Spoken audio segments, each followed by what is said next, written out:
भारतीय जनता पक्षाचं चाललेलं आहे. एक तर भारतीय जनता पक्षाचं काय चाललेलं आहे, जसं समर्थ रामदास म्हणाले होते की मराठा ते तुका मिळवावा, महाराष्ट्र धर्म वाढवावा, तसं आता भाजपवाले म्हणतात भ्रष्टाचारी ते तुका मिळवावा, भाजपा पक्ष वाढवावा. हे आता सहज गंमत सुचलं म्हणून सांगतोय की एका बापाने मुलाला विचारलं, तू काय करायचंय, काय तुला काय ठरवलंयस? तुला नाही, मी शिकणार, मोठा होणार आणि भाजपात जाऊन देशकार्य करणार. तुला काय वेडायच की काय? तुला जर का तसं पाहिजे असेल तर डायरेक्ट भाजपात नाही जायचं, आधी दुसऱ्या कुठल्या तरी पक्षात जा, काहीतरी गडबड घोटाळा घे कर, मग तुला तिकडे सन्मानाने बोलवतील आणि मंत्री करतील. पण तू जर का थेट भाजपात गेलास तर उपऱ्यांच्या सतरंज्या तुला उचलावे लागतील. हेच चाललेलं आहे आता. म्हणजे आपलं जे काय आहे ते मारून टाकायचं. तरी लोकसभेच्या वेळेला ते पियुष गोयल काय बोलले होते कोळीवाड्यांच्या बाबतीत, मी विसरलो, पण तुमच्या वास येतो. मतं पाहिजेत, मताला वास नाही येत. पण आमच्या मच्छीमार किंवा आता मी स्वतः कॉलेजमध्ये जाताना बांद्रा ते आपली तेव्हा व्हीटी म्हणायचे, आता छत्रपती शिवाजी टर्मिनस, हार्बरने यायचो. आणि मग तेव्हा माझ्या कोळी माता भगिनी यायच्या, मच्छी का पाणी, मच्छी का पाणी. नुसतं मच्छी का पाणी म्हटलं होती लोक इथे तिथे पळायचे. का? मच्छी पाहिजे पण पाणी नको, वास नको. काय कितीही हा म्हणजे निर्दयपणा आहे. यांना सगळ्यांना मतं पाहिजेत, राज्य करायचंय, पण आता त्याच्यात आहे ना वास नको. हा, त्याच्यामध्ये ते त्याने म्हटलं काय ते वेस्ट. मग आता ही कंपनी पुन्हा कोणाची ते शोधा. Foul fish, foul fish, foul fish, smell fish, foul smell of fish waste generated at Sassoon dock. आता किती वर्ष झाली? या मंत्र्याच्या कित्येक पटीने जास्त वयाची ससून डॉक असेल.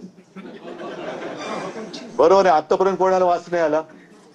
आणि कोळी लोकांचं मला एक कळतं की अडचण काय आहे की तुमच्याकडे कोणत्याही सातबाऱ्याचा उतारा नाही. तुमची शेती जर का आपण असं म्हटलं मत्स्य शेती, तर समुद्रात जाऊन तुम्ही जीव धोक्यात घालून मासेमारी करतात. कारण मला आठवतंय मी मुख्यमंत्री असताना निसर्ग वादळ आलं, त्योक्ते वादळ आलं आणि अक्षरशः काही वेळेला घाम फुटायचा. कारण मी कलेक्टरना जेव्हा चौकशी करायचो ते म्हणाले, साहेब अजून एवढे म्हणजे एकूण एवढे मच्छीमार समुद्रात गेलेले, एवढे परत आलेत, अजून एवढे बाकी आहेत, अजून त्यांना संपर्क होत नाही.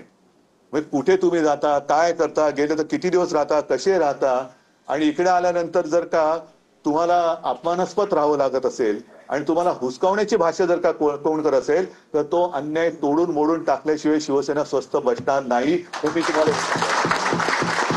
फक्त एकजूट मजबूत ठेवा, त्याच्यामध्ये कोणाला काड्या घालण्याची संधी देऊ नका. आपलं जे काय आहे ना मच्छी का पाणी आणि आपलं मराठी माणसाचं पाणी हे त्याला बरोबर पाजायचं, त्याला बरोबर पाजायचं. बाकी काय काळजी करू नका. आणि आता कोळी महिला म्हटल्यानंतर काय वेगळं सांगण्याची गरज आहे? एकदा का कसं चिडलं की काय करता तुम्ही? मग घाबरता कशाला तुम्ही? मग अजिबात काळजी करू नका. फक्त आता ह्या एका टप्प्यावरती आपण आलेलो आहोत. मी म्हणेन हा एक ठीक आहे, पहिला टप्पा आपण जिंकलेला आहोत, पण दुसऱ्या टप्प्याची जर का कोणी तयारी करत असेल त्यांच्याकडनं तर त्यांना म्हणू की आता आम्ही संपवून टाकू, विषयच संपवून टाकू आम्ही. त्याच्यामुळे आता आमच्या नादी लागू नका.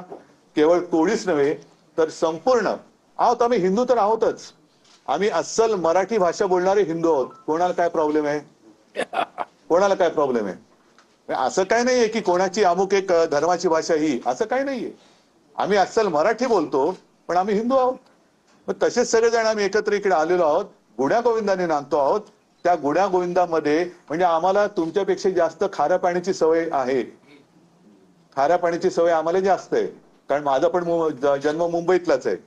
तर आमच्या सुखात मीठ घालवण्याचा प्रयत्न करू नका, आम्ही मिठागरे निर्माण करणे दोष. असेच एकजुटीने राहा. कृष्णा, खरंच तुला पण धन्यवाद देतो, जागृतपणाने काम करतोय. संतोष, तुम्ही पण आपली शिवसेनेची ताकद मागे उभी करताय.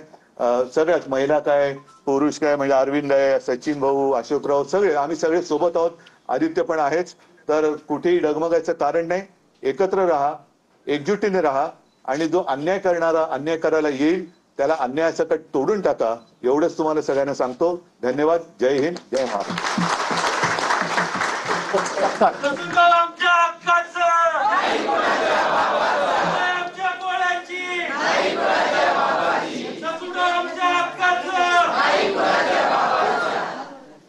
रामकृष्ण हरी, हिंदू हृदय सम्राट